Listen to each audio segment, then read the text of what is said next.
1. Part 1. You will hear a woman asking for information over the phone. First, you have some time to look at questions 1 to 5.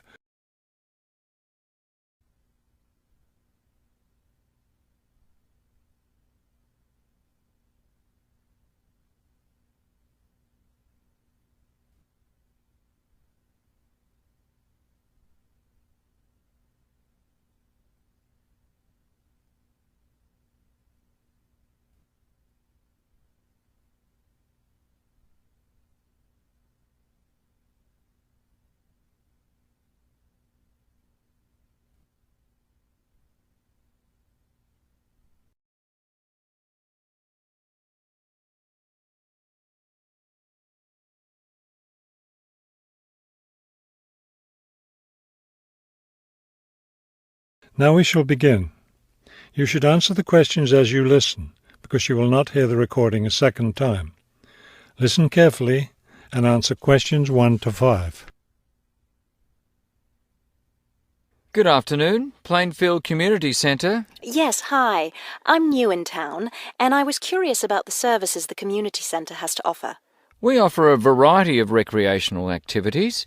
What were you interested in particular? Well, everything, I guess. Okay, let's start with kids. I have a teenage son.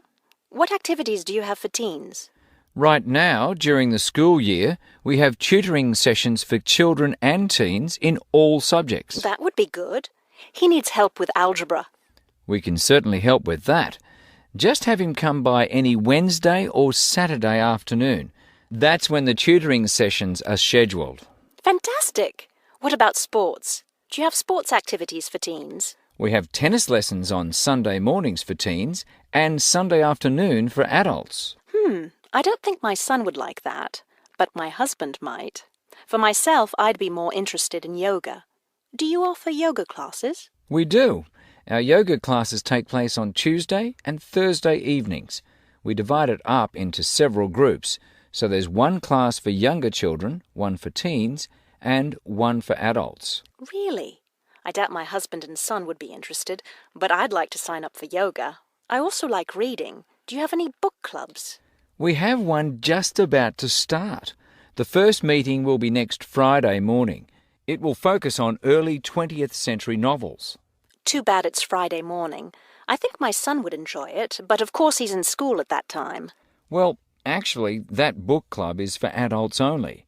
We may start one up for teens next summer, but we have nothing for that age group right now. Oh well, I suppose he has enough to keep him busy for now. Now, what about fees? Do these classes and activities cost anything?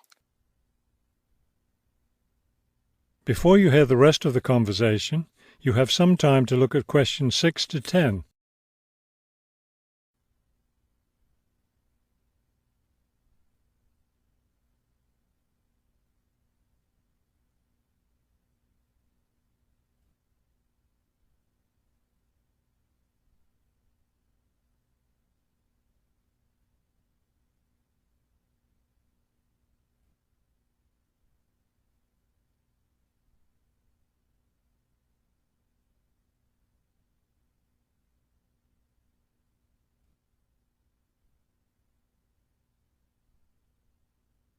Now listen and answer questions 6 to 10.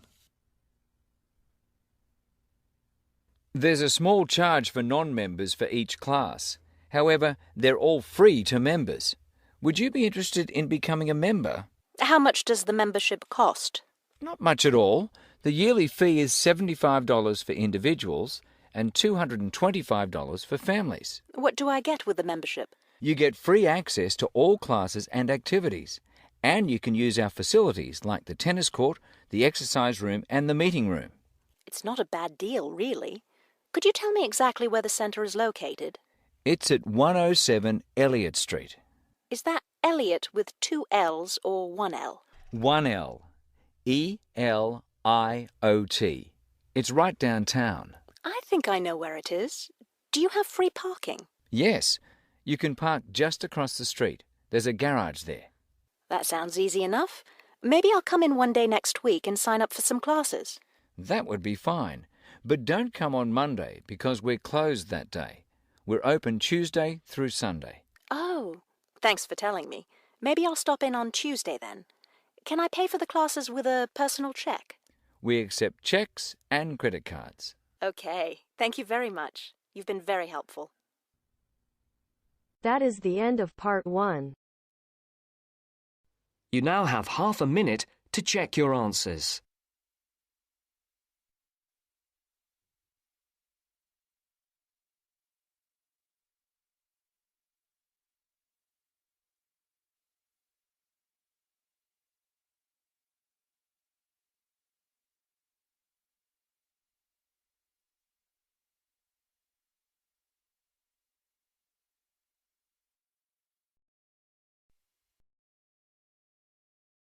Now turns to part 2.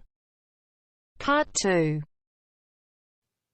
You will hear a talk by a counsellor on plans for the development of an old industrial site. First, you have some time to look at questions 11 to 13.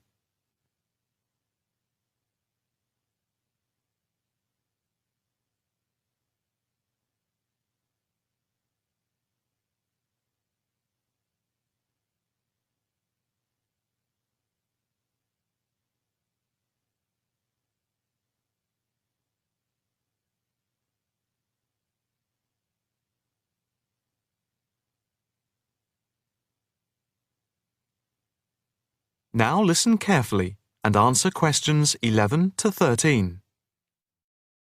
Good afternoon, ladies and gentlemen. My name is Councillor Norma Boyd, and welcome to this exhibition about the development of the old paper mill factory and gasworks site, which has been lying unused for more than a decade. There has been pressure on the council to use the land to build a training centre and a small business park. However, we have been encouraged by local people to create an open area for the benefit of the community, providing much-needed space for recreation. And I now have pleasure in announcing that the plans for the creation of a park, to be called Park Royal, and for flats, have now been approved. I'm also pleased to announce that we have secured sponsorship from local organisations. More detailed plans of the developments are available from the council website, details of which are in your pack. In the meantime, I'd just like to take you through the plan here on the screen. Before you hear the rest of the talk, you have some time to look at questions 14 to 20.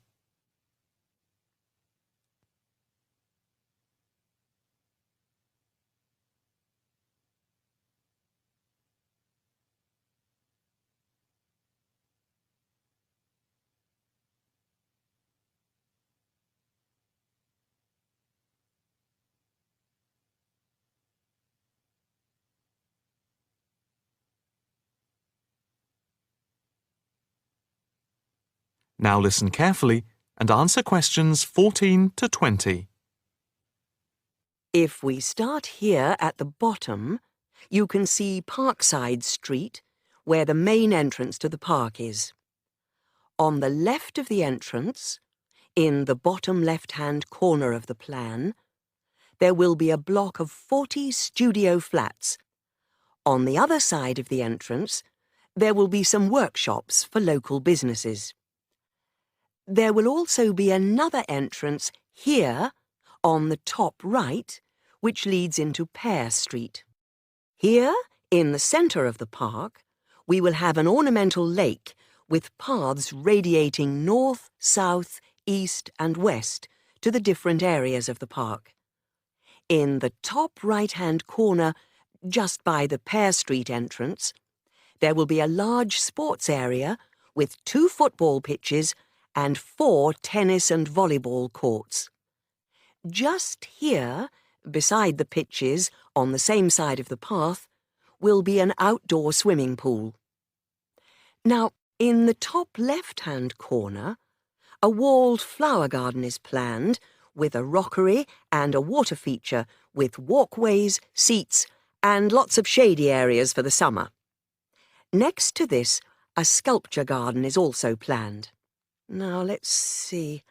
Just here, Below the walled garden, there will be a grassy amphitheatre with a permanent covered stage for open-air concerts. We hope that local schools and colleges will use this theatre to showcase student work. In the bottom left-hand corner of the plan, you can see that above the block of flats there will be a play area for children, and directly to the right of this, just near the main entrance, there will be a wild area. More trees will be planted here, and in the middle will be built an educational centre for use by local schools to encourage children to take care of the wildlife and look after the trees and plants. And finally, in the bottom right-hand corner of the park will be a cafe, opening on to Pear Street. And now for questions. If anyone would like to ask anything, I and my colleagues are only too happy to oblige. Yes, the lady in the front row, if I could have your... That is the end of part 2. You now have half a minute to check your answers.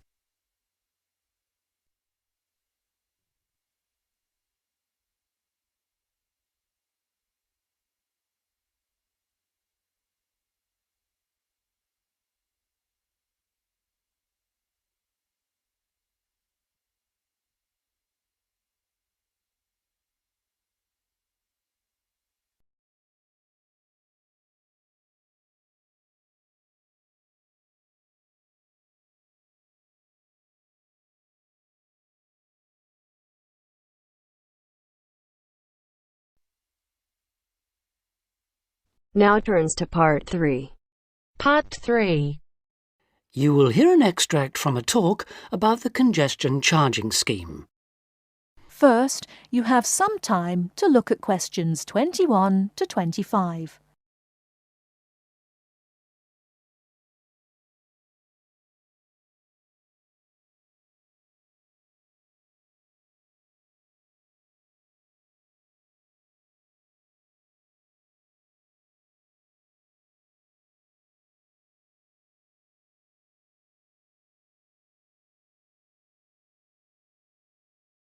Now listen carefully and answer questions 21 to 25.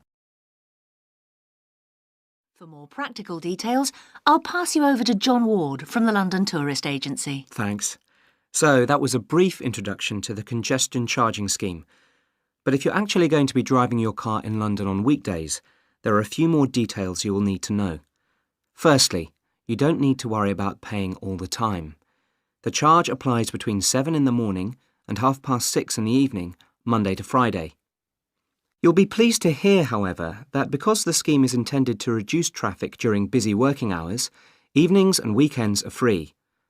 If you enter the zone during the charging times, you'll be eligible to pay the standard charge of £8, which you can pay until 10 o'clock on that day. After 10 o'clock, this charge rises to £10. But be warned, if you fail to pay before midnight, you will have to pay an automatic penalty charge. In other words, there's no escape. Let's move on to paying.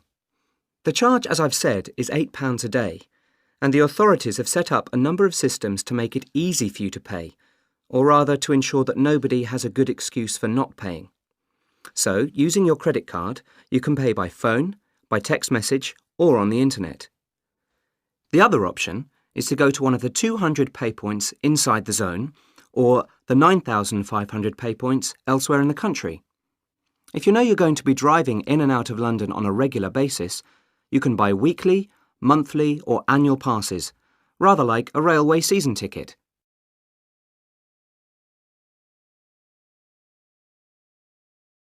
Before you hear the rest of the talk, you have some time to look at questions 26 to 30.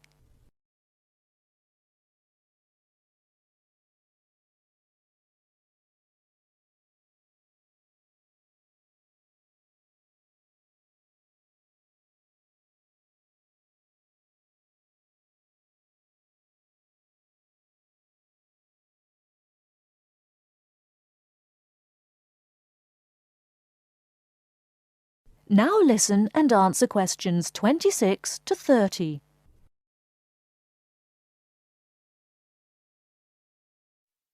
OK, on to the area itself. The congestion charging zone is everywhere inside London's inner ring road. For those of you not familiar with London's road system, this includes the City of London, that's the main financial district, and the West End, the commercial and entertainment centre. If you're still not sure, there are very clear signs on all roads which indicate when you are entering the area. These are round and have a white letter C on a red background. The scheme is policed by cameras which photograph all cars entering the area and send them to a computer which can recognise all British and European car registration plates. If you pay the £8 charge, you'll find London a little easier to drive round than it was before the charge was introduced. But if it's all too much trouble and you decide to leave your car at home, then you are left with public transport. That's trains, buses, taxis, or the underground. Some of the money from the congestion charging scheme is being used to upgrade public transport, so you should see improvements there. And because of reductions in the number of private vehicles on London's roads brought about by congestion charging, buses and taxis are providing a quicker, more efficient service than they did in the past. OK, I've covered the main details that you need to know. That is the end of part 3. You now have half a minute to check your answers.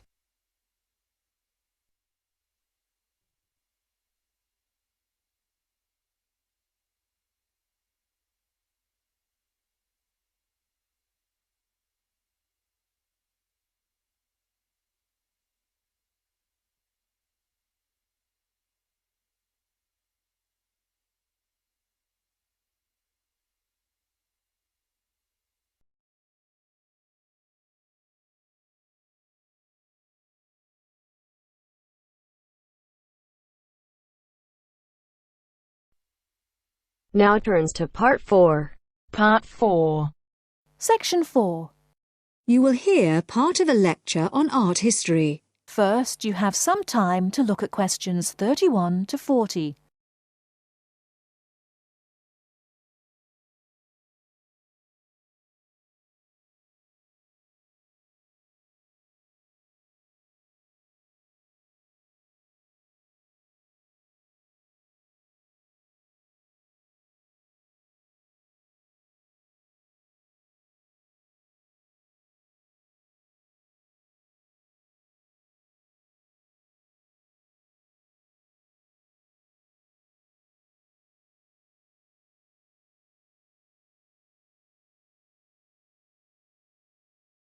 Now listen carefully and answer questions 31 to 40. In the last lectures, we looked at the art of the ancient Egyptians, and then considered the art of other ancient Mediterranean civilizations, in particular Greece and Rome. We're now going to return to Egypt to consider a set of very unusual pictures known as the Fayum portraits. The Fayum is a lush green area about 100 kilometers west of Cairo. Following the conquest of Egypt by the Greek warrior Alexander the Great in 332 BC, large numbers of businessmen and officials who had come over from Greece settled in this fertile region with their families. They gradually adopted some features of Egyptian culture, including the practice of mummification, embalming the bodies of their dead and wrapping them in linen bandages in order to preserve them as mummies. The name actually comes from an Arabic word meaning an embalmed body. These newcomers made one distinctive innovation, though. After binding the mummy, they laid over the face a picture representing the person inside. The portraits look like oil on canvas, but they were actually produced using a technique called encaustic, where the artist applies pigmented wax to a wooden board with a small spatula. The Egyptologist William Petrie, who discovered many of these mummies with their accompanying portraits at the end of the 19th century, was convinced that they were actually done in the lifetime of the subject, rather than being painted after the person's death, as had been the case with older Egyptian paintings. He felt they were very different from the traditional stylized images that had been used on Egyptian mummy casings in previous centuries, and was convinced that they were actually portraits giving a realistic depiction of the person. He pointed out that the boards on which they were painted showed signs of having been cut down to size to fit within the mummy bandages. To him, this suggested that they may have originally been larger and been hung in the houses of the owners during their lifetimes.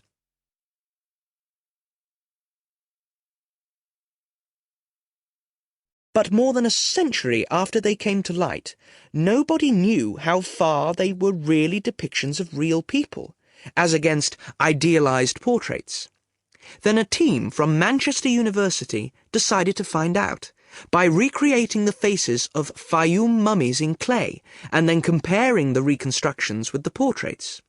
The team was provided with skulls from 2 Fayum mummies from the British Museum and given the information, based on X-rays and other evidence, that one of the mummies was of a 50-year-old man and the other was a woman in her early 20s. Armed only with this information, they set to work. First, they created copies of the skulls. Then they used clay to build up the facial muscles in order to reconstruct what the person looked like. After weeks of painstaking labour, 2 faces emerged.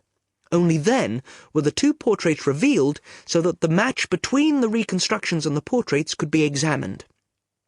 In the case of the man, both model and portrait showed a broad, flat face with a slightly hooked nose and a fleshy mouth with broad lips, but the man in the portrait was noticeable for his 5 o'clock shadow, the beard beginning to grow around his chin and on his cheeks. This would have been quite a recognizable feature of the man in real life, and an easy thing for the painter to copy. However, it wasn't something that the makers of the model could know about. In the reconstruction, the right eye was slightly higher than the left, and this was the same on the portrait. But on the portrait, the eyes were very large, which is standard with many of the Fayum portraits, while in the model they were longer and narrower. The portrait of the woman appeared to be even more of a standard type, with her large eyes, straight nose, and small mouth. These pretty feminine features suggested this could be an idealized woman's face, and yet it proved to match the reconstruction surprisingly closely. The proportions of the lower face corresponded, and so did those of the forehead, though in the portrait the eyes were closer together and larger than in the reconstruction. And in both cases, the head was set on a solid neck, suggesting a more powerful physique than you might have expected from these delicate features. So, overall, the similarities between the portraits and the models are too close to be accidental. The artists may have started from a standard picture, but attempts were made to modify this to reflect the characteristics of the subject, what gave the face its personal qualities. Obviously, this isn't much of a sample upon which to judge an entire genre of portraiture, but the researchers are convinced that, on the whole, the artists aimed to represent their subjects as they appeared in real life, whether this was flattering to them or not.